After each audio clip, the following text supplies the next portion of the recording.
Ngayong araw guys, samahan niyo ulit kaming manood at suportahan ang TLPH sa MPL. Alas 12 nga ng tanghali nung umalis ako sa amin. Bali pupunta nga muna ako kina Ate Shai bago kami dumiretso sa MPL. Sumakay nga lang ako dito sa Kalamba ng bus papunta sa Katipunan. Sakto nga pagsakay ko, paalis na rin yung bus, hindi na ako naghintay ng matagal. Maya-maya nga rin bumaba na ako dito, napagdesisyonan ko kasi na dito na lang ako magbubuk ng joyride papunta kina Ate Shai. Guys, hinihintay ko lang yung joyride. Nandito na ako guys. After almost 10 minutes nga, dumating na rin to si Kuya. Motor nga sana ibubok ko kaso sobrang init kaya naman napagdesisyonan ko dito na car na lang yung ibuk ko. Baka mamaya na kay na Ate Shai pa lang ako, hindi pa ako umabot sa MPL nagmamantika na yung mukha ko. After almost 1 hour nga na biyahe nakarating na rin ako dito kay na Ate Shai. Habang naglalakad nga ako dito nagulat ako sa nakita ko, malayo pa lang kumikinang. Grabe, ang ganda. Solid. Angas.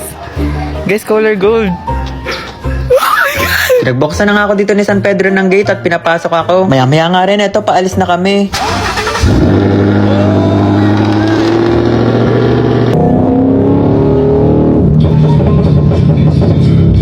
Maya-maya nga rin, eto nakarating na kami dito sa venue ng MPL. Shoutout niyo po ako, shoutout po.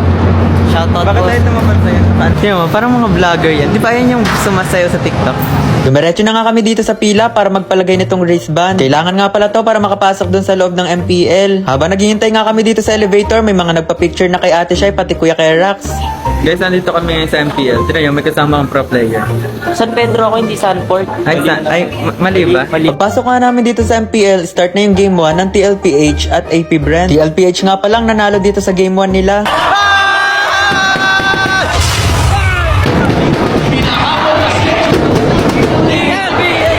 After nga matapos ng Game 1, pinalipat kami dito sa unahan.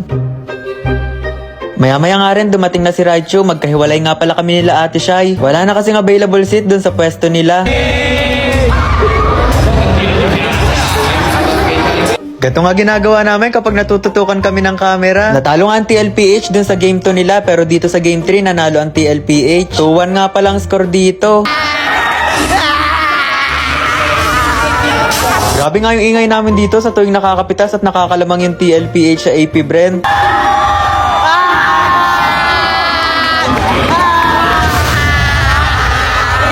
After nga ng laban nila dito, nagpunta na kami sa labas para hintayin yung TLPH. Paglabas nga namin dito, may pinakinig silang music kay Ate Shai. Tapos ayan, namigay ulit sila Kuya Kerax ng finger sleeve. May pasapatos nga pala dito sila Kuya Kerax para si TLPH. Pati nga pala ang TLPH guys, gumagamit ng Shyrax finger sleeve. Sobrang smooth din kasi gamitin ng Shyrax finger sleeve, lalong-lalo na sa mga pasmado. Paalis na nga kami dito, papunta sa parking, papunta kay Bumble Gold. Sakto nga paglabas namin dito, naabutan ulit namin yung TLPH.